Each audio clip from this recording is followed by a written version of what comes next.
Bonjour les filles, ça fait longtemps que vous me le demandez. Je vous fais enfin un tutoriel sur 3 façons super simples de nouer son foulard. Vous le savez, mes foulards préférés, c'est les princesses et dragons. Alors aujourd'hui, j'utilise 3 de mes foulards princesses et dragons pour vous montrer comment nouer des foulards niveau 1, parce que oui, il y aura d'autres niveaux. Alors, la façon que les gens utilisent le plus souvent, évidemment, c'est celle-ci, de tout simplement le nouer autour du cou. Mais moi, j'y apporte une petite twist à celle-là. Alors, plutôt que de le porter près de mon cou, puis souvent, je trouve que ça fait beaucoup de volume ici. Ce que j'aime faire, c'est que je prends la section du milieu, il est à peu près égal des deux côtés, et je viens seulement twister le centre et je vais chercher mes deux côtés de foulard que je passe dans l'anneau du milieu pour faire un nœud un peu plus plat. Alors, de côté, ça m'enlève beaucoup de volume, contrairement à si je l'avais porté comme ça, qui vient vraiment donner beaucoup de volume. Et des fois, l'été, on aime moins ça. Là, quand on porte en plus nos masques, on aime ça donner un petit peu d'air. Alors, la façon de le porter, super facile, c'est celle-ci. Alors, voilà pour mon premier truc. Super facile et ça vient aussi faire un genre de nœud plat où on voit tous les courants de couleurs qu'il y a dans les super foulards. Alors, je vous présente un deuxième foulard qui est aussi un foulard que j'adore. Évidemment, vous devinez que si je les ai, c'est parce que je les aime.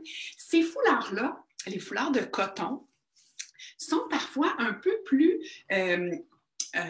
difficiles à nouer, que me disent mes clientes, parce que la matière, elle est beaucoup plus épaisse. Même si ça demeure du coton, c'est moins léger à manier que celui avec lequel j'ai commencé. Alors oui, on peut évidemment le mettre autour du cou. Une façon de faire pour ceux-là, c'est souvent les plier en deux. Ça, vous la connaissez, cette façon-là.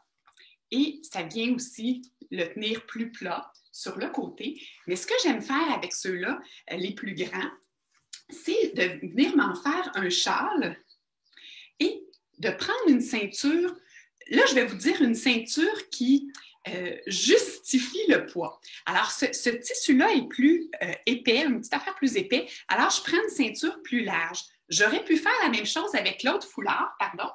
Ce foulard-ci, mais comme il est très léger, j'aurais opté pour une ceinture beaucoup plus fine pour qu'il y ait une harmonie entre votre foulard et votre ceinture.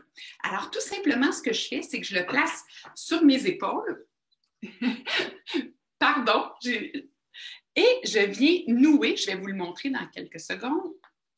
Je viens nouer tout simplement mon foulard à la taille. Alors, 2 choses que ça va faire, c'est que ça va venir vraiment accentuer votre taille. Donc, on aime toujours ça. Et ça vous fait comme un genre de petit veston.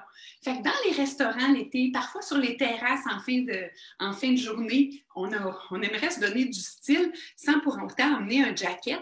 Alors, c'est super simple. Vous prenez la ceinture que vous portez et vous venez juste bien placer votre foulard et ça vous fait vraiment un beau couvre-bras. Ça couvre votre cou aussi si jamais vous êtes dans le restaurant et il y a l'air climatisé, mais en même temps, ça vient découper votre taille. Alors, j'espère que vous aimez mes petits trucs. Je vous en présente un dernière façon de nouer votre foulard.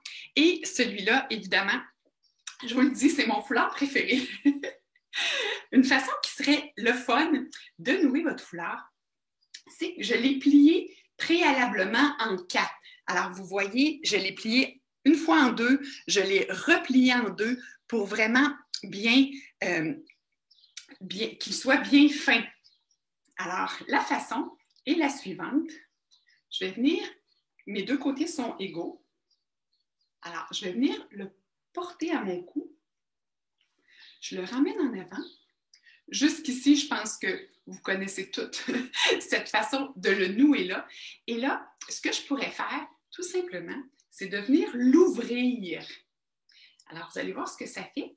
Je viens l'ouvrir et je le place sur mes épaules. Attendez, je vais le faire de l'autre sens. Voilà. Et ça vient me faire comme un genre de cape. Alors, quand on a une robe comme j'ai aujourd'hui, J'ai une petite robe uni blanche, choisie spécifiquement pour l'occasion. Ça vient couvrir mes bras. Alors, je sais que certaines de mes clientes, quand elles vieillissent, elles n'aiment plus leurs bras, mais elles ont encore des robes sans manches dans leur penderie. C'est une belle façon de venir dissimuler nos bras, qu'on aime peut-être un peu moins. Et dans certains coups, mes clientes portent plus de foulards pour venir aussi dissimuler un cou qui serait moins ferme qu'avant. Alors ça, c'est une façon que je trouve hyper le fun de venir porter le foulard. Et si vous voulez, vous pourriez même venir le rattacher ici avec une belle broche, mais ce n'est pas nécessaire, on peut très bien le porter comme ça. Alors, j'espère que cette petite capsule sur comment porter des foulards vous a plu. Je reviendrai très bientôt avec de nouvelles capsules. À très bientôt!